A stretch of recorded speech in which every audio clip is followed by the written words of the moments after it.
जरा सोचिए, एक दिन आप उठते हैं और आपको एहसास होता है कि दुनिया धीरे धीरे बिगड़ी नहीं है, वो फिसली नहीं है, वो अचानक गड़बड़ा भी नहीं गई, बल्कि उसे रीसेट किया गया है।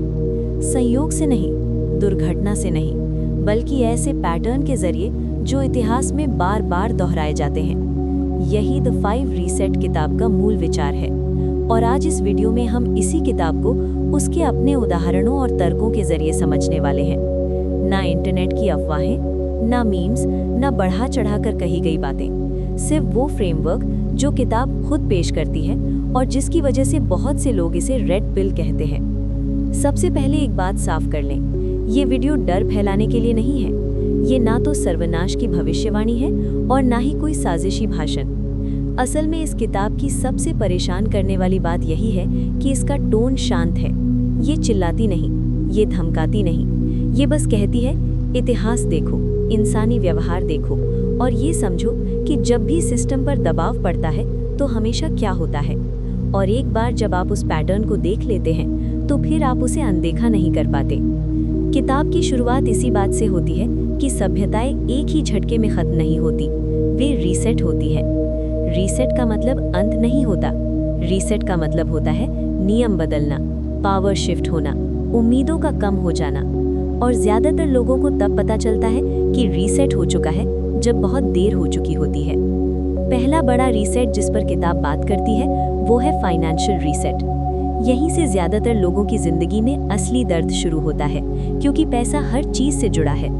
किताब यहाँ एक बहुत साफ दावा करती है, फाइनेंशियल क्राइसिस धन को नष्ट नहीं करते, वो उसे एक जगह से दूसरी जगह ट्रांसफर करते हैं। यही एक लाइन किताब का आधार है।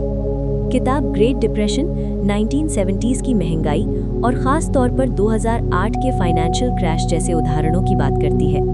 2008 में आम लोग क्या खो बैठे? घर, नौकरियां, रिटायरमेंट सेविंग्स, पूरी कम्युनिटीज उजड़ गईं। लेकिन उसी वक्त क्या हुआ? बड़े बैंक बेल आउट पाए, सिस्टम में पैसा डाला गया, एसेट्स सस्ते हो गए। किताब एक बात पर जोर देती है जो ज़्यादातर लोग मिस करते हैं, क्राइसिस फोर्स्ड सेलर्स पैदा करता है। जब आपकी नौकरी चली जाती है तो आप इंतजार नहीं कर सकते, आप बेचते हैं, आप घाटे में सौदे करते हैं, क्योंकि आपको अभी कैश चाहिए। और उसी वक्त जिनके पास लिक्विडिटी होती है, सस्ते कर्ज की पहुंच होती है और सिस्टम के अंदर की पोजीशन होती है, वो खरीदते हैं। यही रीसेट है। ओनरशिप बदलती है, कर्ज फिर से सेट होता है, स्कोरबोर्ड रीसेट होता है, लेकिन नियम पहले ही तय हो चुके होते हैं। महंगाई भी किताब के मुताबिक एक साइलेंट रीसेट है।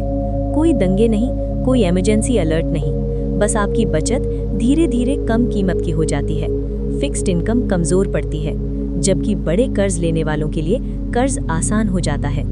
किताब कहती है कि महंगाई समझदारी को सजा देती है और लिवरेज को इनाम देती है। अगर आपने बचत की, आप हारते हैं। अगर आपने भारी उधार लिया, सिस्टम आपके पक्ष में काम करता है।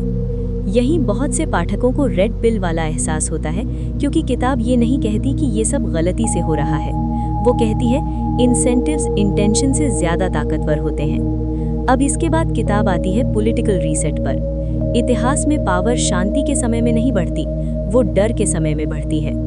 युद्ध, आतंकवाद, आर्थिक पतन, महामारियां। किताब दिखाती है कि हर बार इमरजेंसी के नाम पर असाधारण शक्तियां दी जाती हैं और फिर वो शक्तियां कभी पूरी तरह वापस नहीं ली जाती।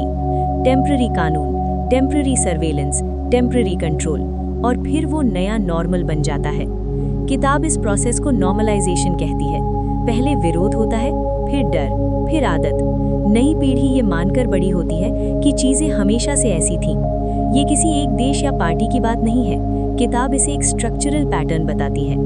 अब इसके बाद आता है सोशल और कल्चरल रीसेट, जो शायद सबसे ज्यादा विवादित है, लेकिन सबसे गहरा भी। किताब कहती है कि समाज सिर्फ कानूनों पर नहीं चलता, वो परिवारों, कम्युनिटीज और साझा मूल्यों पर चलता है। जब ये कमजोर पड़ते हैं, लोग ज्यादा आजाद नहीं होते, वो ज्यादा निर्भर हो जाते हैं। शादी की अस्थिरता, अकेलापन, कम्युनिटी का टूटना, प्लेटफॉर्म्स का इंसानी रिश्तों की जगह लेना। किताब नैतिक भाषण नहीं देती, वो बस पूछती है कि जब इंसान अकेला पड़ जाता है तो वो किस पर निर्भर होता है? राज्य, कॉरपोरेशंस, सेंट्रलाइज्ड सिस्टम्स। यही रीसेट है, जहां अनौपचारिक सपोर्ट सिस्टम्स की जगह औपचारिक, कंट्रोल करने योग्य सिस्टम ले लेते हैं। टेक्नोलॉजी इस पूरी प्रक्रिया को तेज कर देती है। किताब कहती है टेक्नोलॉजी बुरी नहीं है, वो बस एम्पलीफायर है। Digital payments, central platforms, algorithmic control. Convenience से शुरुआत होती है, डिपेंडेंसी पर खत्म। किताब की एक लाइन का भाव कुछ ऐसा है, जो सिस्टम एफिशिएंसी के लिए बनते हैं वो अक्सर एनफोर्समेंट सिस्टम बन जाते हैं। और आखिर में आता है साइकोलॉजिकल रीसेट।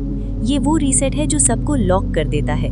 जब लोग नया नॉर्मल स्वीकार कर लेते हैं, जब उम्मीदें छोटी हो जाती हैं, जब भाषा नर्म कर दी जाती है, लोग विरोध नहीं छोड़ते क्योंकि वो सहमत हैं, वो इसलिए छोड़ते हैं क्योंकि अडैप्ट करना आसान लगता है।